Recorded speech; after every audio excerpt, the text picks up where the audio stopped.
ces gestes anodins qui rendent un homme amoureux. Quand je pense que la dernière fois que j'ai dit anodin, quelqu'un qui m'a dit ça veut dire quoi? Alors, je pense que beaucoup de femmes sous-estiment la sensibilité d'un homme, la sensibilité masculine en général, et surestiment aussi la confiance en lui d'un homme.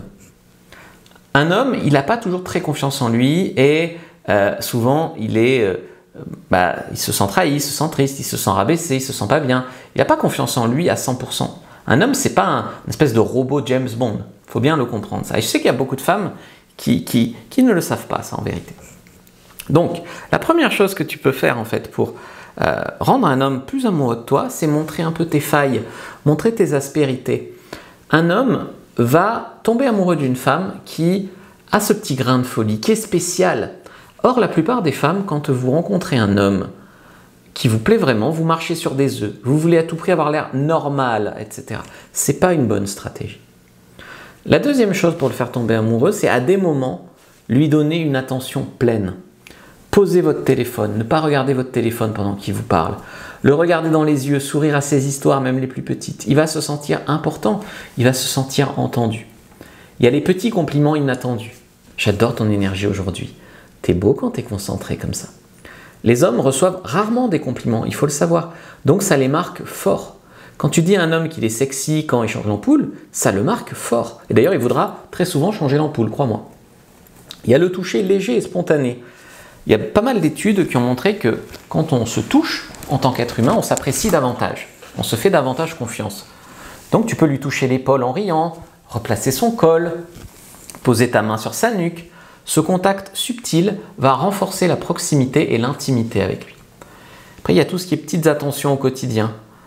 Le matin, il est chez toi, tu te souviens de comment il prend son café, tu lui envoies un message de bonne chance quand tu sais qu'il a une réunion à telle heure, j'en sais rien, tu vois, ces détails, ça montre que tu penses à lui, même en dehors de sa présence. Peut-être qu'il envoie un petit texto bonne chance pour ta réunion, c'est cool. Partage ton enthousiasme avec lui, donc vous faites une bêtise ensemble, vous riez, quand il réussit quelque chose, tu te réjouis sincèrement, tu n'es pas jalouse de ses réussites, tu lui dis j'adore passer du temps avec toi, je ne vois pas le temps passer. Cette dilatation du temps, quand on ne voit pas le temps passer avec quelqu'un, c'est quelque chose qui montre souvent qu'on est très bien. Les émotions positives sont vraiment contagieuses et ça crée de l'attachement. Après, je pense qu'il faut aussi le laisser être vulnérable sans jugement. Accueillir ses confidences, ses moqueries, sans moquerie, je veux dire, sans reproche.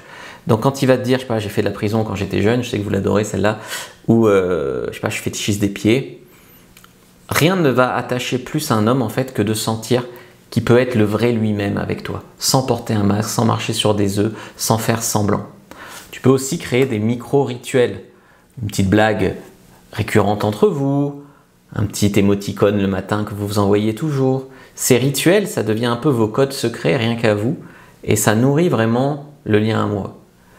Et puis après, il y a aussi bien faire l'amour, ce qui est un langage aussi, mais on y reviendra dans une prochaine vidéo. J'en ai beaucoup parlé ces derniers temps. Cliquez sur le lien dans la bio et dans la description de la vidéo, commentaire épinglé, et prenez votre fiche sur les meilleurs sujets de conversation pour parler à un homme.